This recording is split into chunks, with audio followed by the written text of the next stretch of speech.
Welcome to Imperfect in an Uncertain World. Resources to help you navigate your life with authenticity and purpose. Sometimes we get so stuck in what we want that we are easily frustrated or we just get really stressed out. So, what would happen if we held life like water in the palm of our hand? What would happen if we'd be open to life unfolding instead of forcing happenings?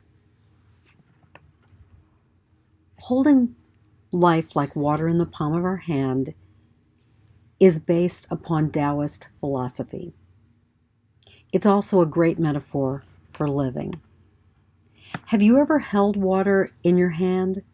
No matter how we contort the hand, eventually the water runs out. The speed of the drip depends upon the shape of our hand, the tension of the muscles, and other physical factors. Now, if we look at our life, life is a lot like that water in the palm of our hand. Sometimes, no matter what happens, we don't get what we want. But when we hold life like water in the palm of our hand, we become an objective observer who practices the four nons.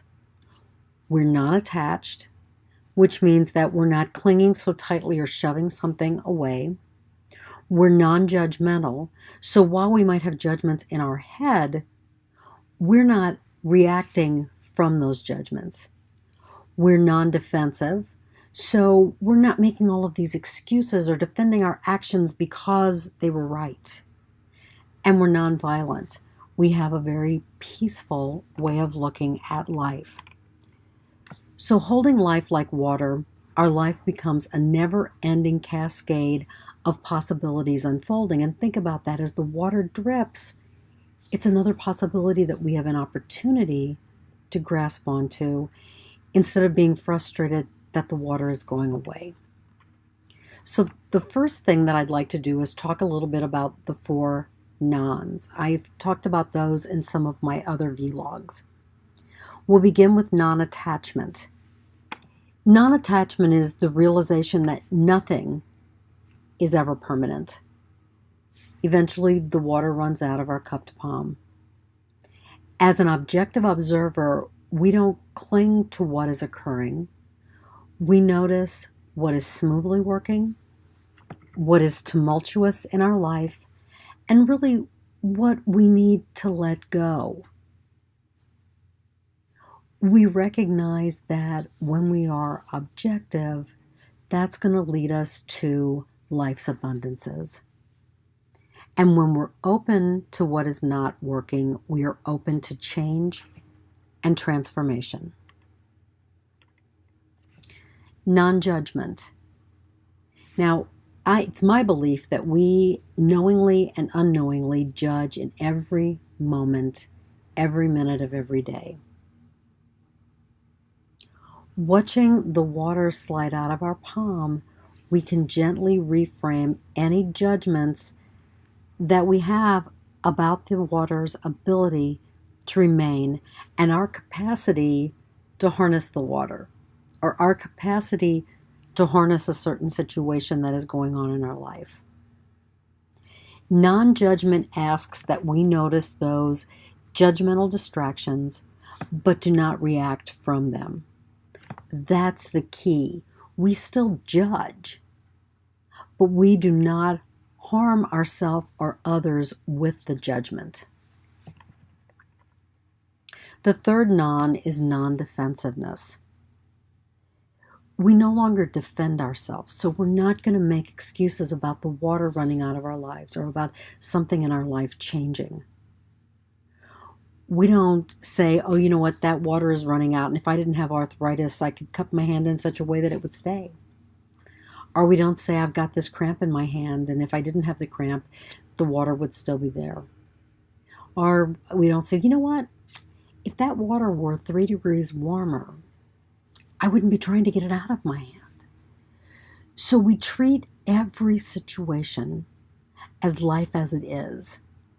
We may not be able to change the situation, but we can learn from life's unfolding and are open to wherever life is leading us.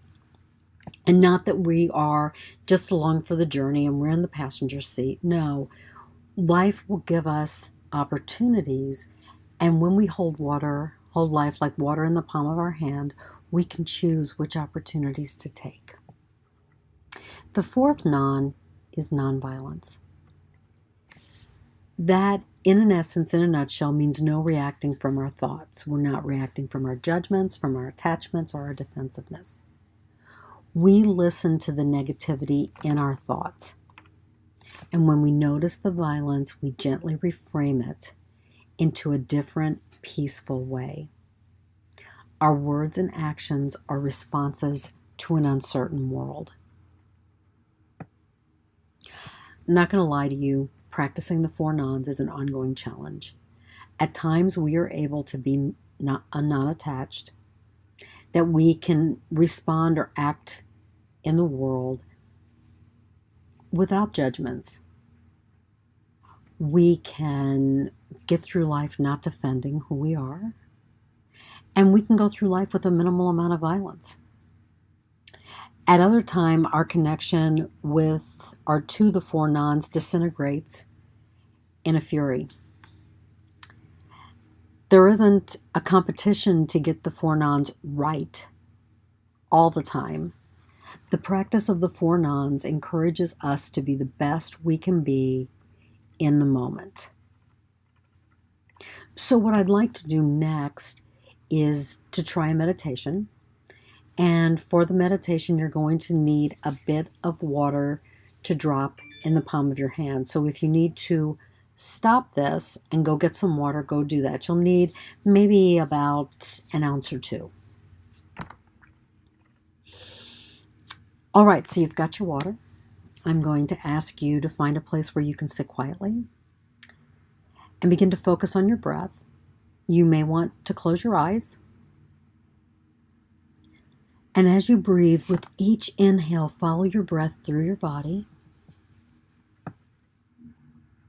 And with each exhale, let go of what you do not need.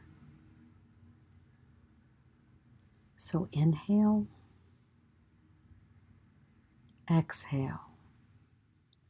Now what I'm going to ask you to do is to place a bit of water in the palm of your hand. Gently hold the water. Not being concerned if it's going to flip all out. You might notice that it's already beginning to seep out of the sides. Now I'm going to ask you to move into the four nons. Without attachment, notice the water. It may begin to drip out of your hand. Just let it go. You have no control, just as you have no control over much of your life. You can choose your responses, or you can choose to react. But either of those choices happens only in the moment. Gently return to your inner monologue, that voice in your head that has a running commentary of what's happening in your life.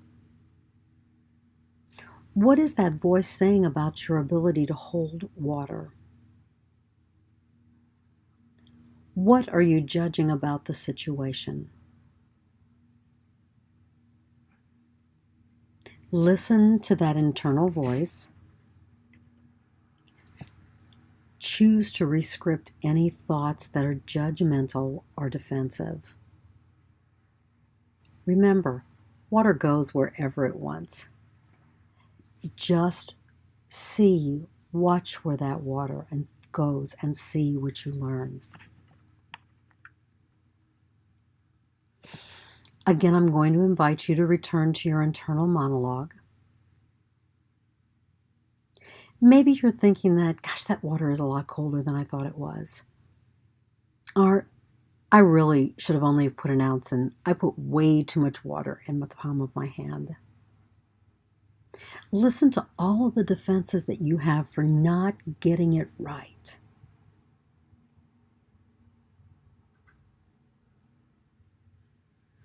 and let those defenses go.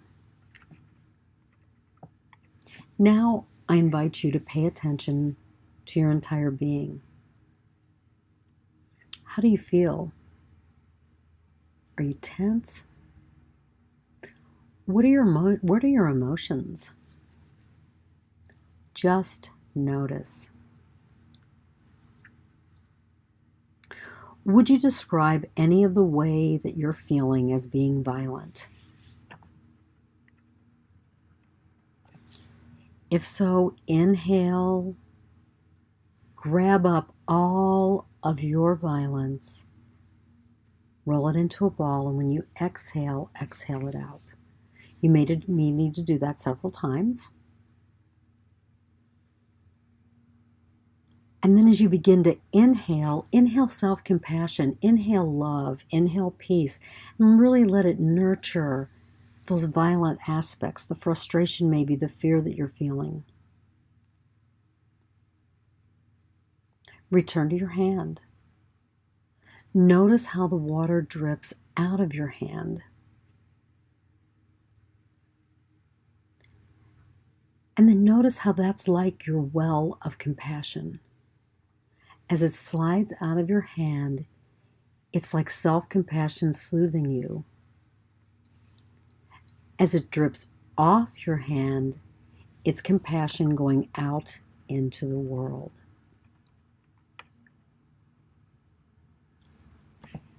Ask yourself, how would my life be like if I held my concerns, my problems, my angst, and my fears like water in the palm of my hand?